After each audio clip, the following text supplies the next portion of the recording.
everybody, and welcome to another episode of Circle Up and Get Real, where we talk about things that matter with people who matter. And today I'm wondering and pondering, no surprise, um, about preferences. Like why we prefer the things we prefer, why we like what we like, why we don't like what we don't like, why we want to spend our time in one way and not another. And I also wonder what happens when we feel like it's not okay to have our individual preferences about things. And I'm saying this because I'm reading a book right now that I just don't prefer. I'm getting through it, and it's a popular book, and so many people rave about it, and I just don't get it. I mean, I get it, but I don't prefer it. I mean, if I were to spend my time reading something, it would be something different from this. And I also believe it's a good thing for me to widen my preferences. And so as I'm kind of contemplating this and I'm wondering about it, I think about things like foods or colors or music or anything like that, shows that you watch, all the way up to or down to political preferences. And I wonder about how something as simple as a favorite color or a type of flower can actually turn into a point of judgment.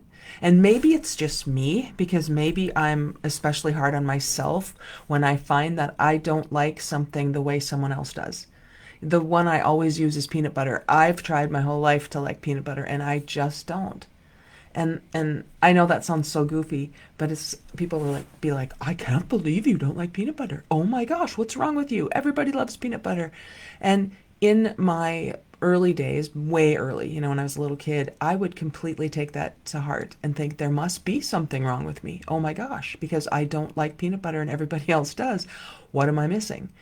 And as a little kid, I took on so much judgment from other people's casual conversations because I was so literal. And I think even now, decades later, how something as simple as a preference and a comment made in passing can still hit in some way. And then I wonder about that for everybody. And I wonder about how much we do or don't take other people's preferences and other people's maybe judgments of our preferences personally. I have thought about this statement a lot lately. Listen as if everything were being said to you, and don't take anything personally. And as I ponder that thought, I recognize that sometimes I give up my choices in how I hear things, how I interpret things, how I take them on. I lose, I give away my own power of choice. And in that space of, I don't have to agree with everybody. I don't have to agree with everything everybody says. I remember being younger and like feeling like I was a piece of clothing on a clothesline, just going whichever way the wind blew and saying, oh, yeah, yeah, yeah. Because I could always see that there was a point. I could always see, oh, yeah, that makes sense. Okay, yeah, I see that. Because I think maybe early on, I discerned and listened in ways that not everybody did. And so I could see how people might pick up on a preference or believe something. And for some reason, I just didn't feel like it was my job to change people's minds. And so, as I think about these adamant statements that people are making online, especially online, because that's where I connect with most people. Connect might not be the right word. I interact with the most people online and in social media posts. And I wonder about, wow, that took a lot of guts to say, this is what is right, instead of this is what is right for me. And as I notice that distinction and I notice the people who say, you need to buy this thing, or you have to do this thing, or this is the best one of these that there is out there. And I feel like sometimes my values are stepped on because maybe my values are things like choice. I mean, I have the ability to choose something different. And so it's just really interesting to notice that preferences are individual, favorite colors and favorite music and all of those preferences are little little indications of our personalities, of who we really are, and they're shaped by so many things, by our experiences, by our memory, our culture, our mood. All of that can influence what we choose in the preferences we have in our lives. And it's not right or wrong. It's not right or wrong. It's just what is. And if I really want to know somebody or make that connection, because connection is another one of my values, I will ask, what's your favorite color? What's your favorite flavor? What's your favorite fruit? I mean, those are preferences I'm asking, not to judge them, but to connect with someone. And so it's just funny because I don't think I'm the only one that somewhere along the line thought I needed to, we're driving this color car or we're wearing this today or whatever. If someone doesn't like what I like, then I question myself. And then I stopped sharing what I liked because I didn't want to be judged. And then I stopped sharing a lot because I got really good at listening and sort of forgot how to share. And so it's interesting to think back, it's not something that's real blatant all the time, but it's there, it's subtle. And when it pokes like little shots at me, it's not anybody doing anything on purpose. It's like, ooh, that hit. Ooh, that hit. And then I have to think, well, why did that hit? Where did that come from? So when I start feeling like I have to justify when something either does speak to me or doesn't speak to me, that's when I know it's hitting on something that maybe is unresolved, or maybe I'm like, oh yeah, that's right. I don't have to be taken in by that. And that that is, it's an interesting observation, I guess. And I know what I'm learning, and I know what I'm doing with the learning that I'm learning. Because I think to me, if I learn something just to learn it, it's not as valuable to me as if I learn something to do something, to take a different action. And so I'm wondering if this whole concept of preferences and feeling judged and feeling that I need to justify is a scarcity mindset in disguise. Like there's one way to do it, and if you don't do it right, you're wrong. And that's not true, and it's exhausting because I have to remember who I was being to that person. And oh, can I tell that person I don't like peanut butter? Or can I tell that person I don't like this book? Or can I tell this person that I actually do like, I don't know what, junkyard popcorn. Everybody likes that. It's popcorn at my favorite brewery. Um, it's just so hard to try to shrink our preferences to fit into other people's boxes. And I wonder how boring and bland the world would be if everybody, you don't wear pink with orange. I'm wearing my Keep Austin Weird shirt today, which is one of my favorite shirts from Austin, Texas. Um, it's not standing out. It's not keeping Austin weird in a cool way, which that city has kind of a cool culture anyway. It's shrinking and it's blending in and it's trying not to stand out. Brene Brown calls that a fitting in culture. And when we do that, nobody gets it right. Because what is right, what somebody decided, someone somewhere said this is right. I'm thinking back to Mean Girls, the whole movie and the brand of Mean Girls, where somebody decides in junior high, we're wearing pink today, and then everybody has to follow along, and nobody gets to build their own strengths and their own power of discernment because whoever's in charge is the one who tells us what's right. And this really does translate to the world we live in today, I think. Um, Looking at social media, whoever has the most influencers and the most followers and the most likes and whatever, that's the one you follow. and you do it the way they tell you to do it, because if you don't do it the way they tell you to do it, you're missing out on influencing other people to your perspective. It's just exhausting. So what if there were an opportunity to not make other people like what we like or think they need to like what we like, and we didn't think we had to fix people's way of being? We could just ask them and be curious. I just think everything gets more colorful, everything gets more interesting. And instead of trying to make everybody believe what I believe, I could open my mind and go, oh, I get why you would think that. That's interesting to me. Thank you for sharing that. That really adds to what I know about you. And in that space of expansion and getting to know people better and understanding them, maybe there's a space in them that will do the same for you. Oh, tell me more about that. I'm curious about that. That's really a cool point. I had never thought about it like that before.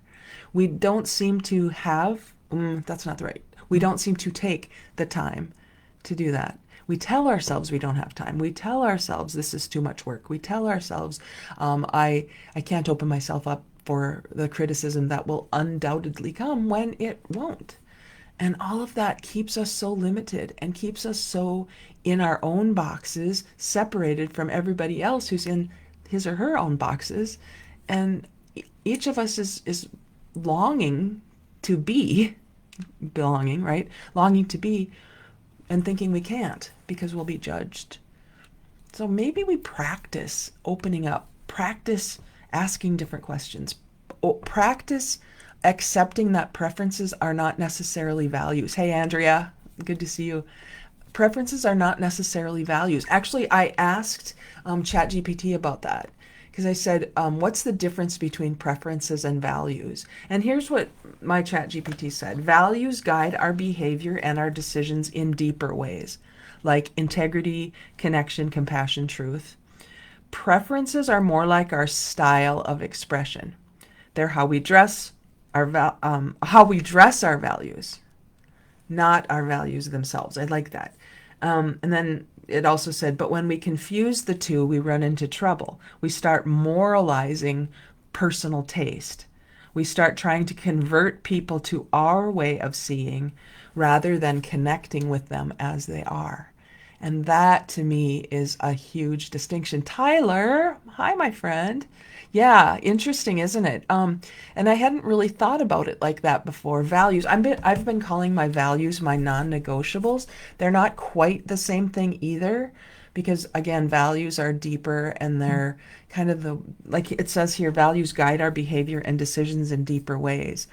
I call non-negotiables things I won't negotiate about if asked to make a decision. So things like connection. I'm looking at my little jar of rocks that have my value or my non-negotiables. If it comes to a situation where I have the opportunity to connect with someone or to judge them, I will choose connection. That's a non-negotiable, which is why this is such an important concept to me.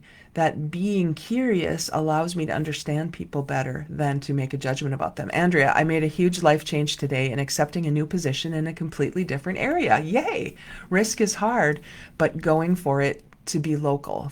Going for it to be local. Okay, I don't know what that means, but yay! Good for you. Taking that risk and getting out of our comfort zones sometimes is where, well, always maybe, is where growth happens. And when we're curious, that gives us one thing. If we're furious because somebody doesn't accept us or agree with us or value our values, that's a whole other way of being. Oh, Andrea, you will work just around the corner. That's awesome. So it's a local opportunity.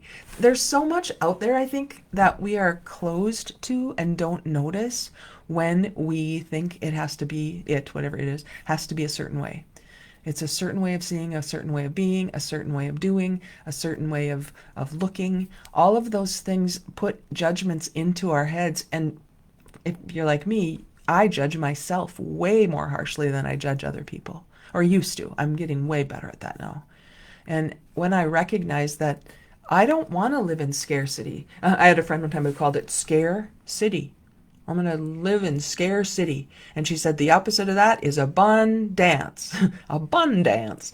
I can do abundance or I can do scarcity. And what do I choose?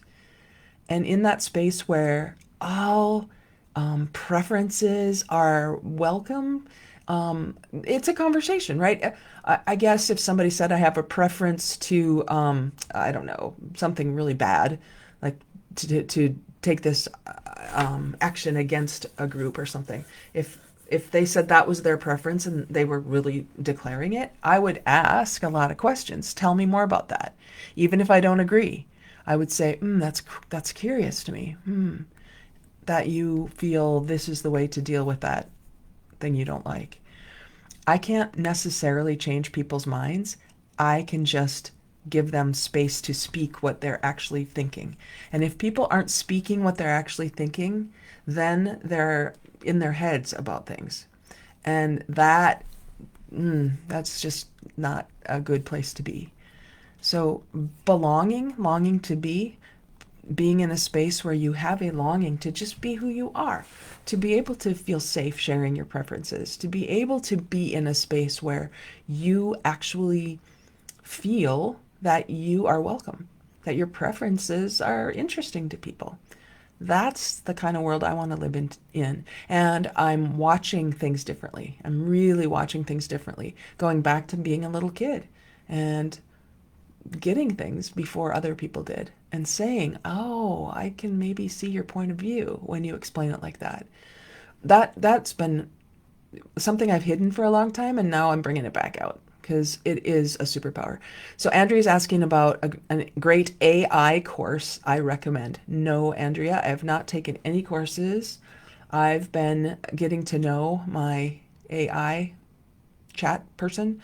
I call it a person, over the last 6 months. And I've been doing a lot of conversation and prompting just on my own, the way I would prompt a physical person, like an assistant. If I had an editor or a personal assistant, I would talk to that personal assistant the same way I'm talking to my chat GPT person. And so that's what I'm learning. Andrew says, I think for you being valued for bringing your valuable skills to the table. Yes. Yeah. And if all of us have valuable skills, but we're hiding them because we don't think we will be accepted or appreciated or encouraged, of course we would keep our light under a barrel, wouldn't we? Because it's so easy to judge other people. Maybe that comes from judging ourselves. I wasn't the cool kid in school, or I played the clarinet, which I did, and it wasn't cool to play the clarinet. The trumpet players were the cool ones. And so there were just things that I made judgments about with myself. And I think now getting into the space of allowing and welcoming various preferences has opened up my world so much. And that's where things have shifted. Andrea, you knew me when I was transitioning from not cool in junior high and high school to college, where that's where we met, in college. And you say, yes, you were the cool kid. I didn't think I was the cool kid. There were a lot of things that are, even now, this many decades later, still being uncovered and still being accepted and welcomed. And so, when I recognize that being myself invites other people to be themselves, because I just decide to go first and say weird, wacky things like I don't like peanut butter. That's a weird, wacky thing, and other people can judge it if they want to. But I'm not taking that personally. I'm listening as if everything were being said to me, but I'm not taking it personally, because other people's judgment of my preferences says a lot about them, not about me. And that's where I am learning. Andrea, thank you. A gift of humbleness. And it's come with a lot of learning, which has not always been pleasant. And I would choose it 100 times over. So the space of being curious over being furious has what's the word? Boded me well, has really helped me, and giving me a more expansive view of the world than if I were stuck in a judgmental place. And for me, that just is what I choose. That's how I choose to live. And so if people choose to live expansively and what I call above the line, open, curious, committed to learning, instead of closed, defensive, and committed to being right, we can have amazing conversations. We can have um, iterative conversations. We can have expansive collaborations. We can do so many things that none of us could necessarily do on our own when we open up that space for people to share their preferences, to share even their values, their non negotiables. And in that space, in my world, it's a lot more colorful, like Austin, and that's just what I prefer.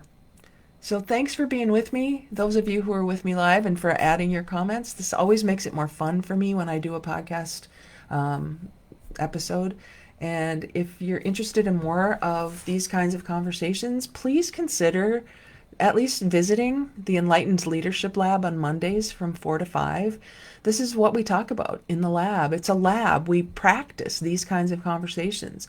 We are just finishing up a series on synchronicities and how that relates to leadership. That was a 7 or 8, I think it was an 8 week series. And we've always got new series that come up as it relates to our members, and they can choose to give us topics if they'd like. And Chris and I will facilitate those dialogues, which we learn too. And that's what's the beautiful thing about being in the Enlightened Leadership Lab. If you want more info, you can go to enlightenedleadershiplab.com. I'll also put that in the show notes. And please feel free to visit us sometime. Mondays from 4 to 5 Central, virtually. And then there are lots of other options, lots of other opportunities to get engaged with things that you really want to learn about. If you are just sitting on the sidelines of your life and wishing that you had the guts to do it, well, you do.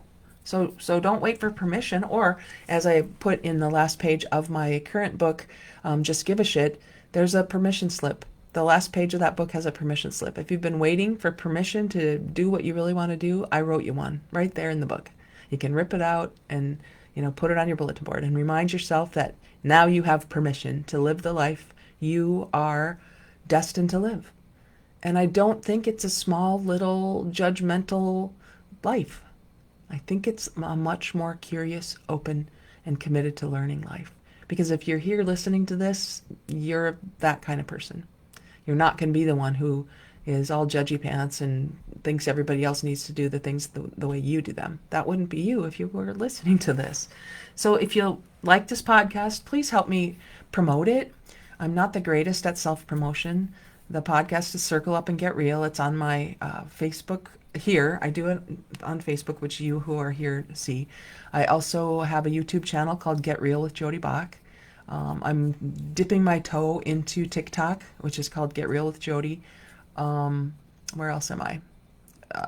The podcast itself, wherever you get podcasts, is Circle Up and Get Real, or you can get it on Audible for free. So there's a lot of opportunities to get these prompts that will cause you to start thinking in more expansive ways. And then what you do with those thoughts is up to you. It's your choice. And if you become more open, curious, and committed to learning, I promise you, you will affect your world in a much different way. And you will have more people interested in your preferences and your ways of seeing the world. And together, the colors just show up in different ways. So do that. Find a way this week to get real with yourself and with those around you. Dip your toe in if you have to. But I think some of us are ready to dive head first. So let's do it, okay? Talk to you again. Thanks, everybody.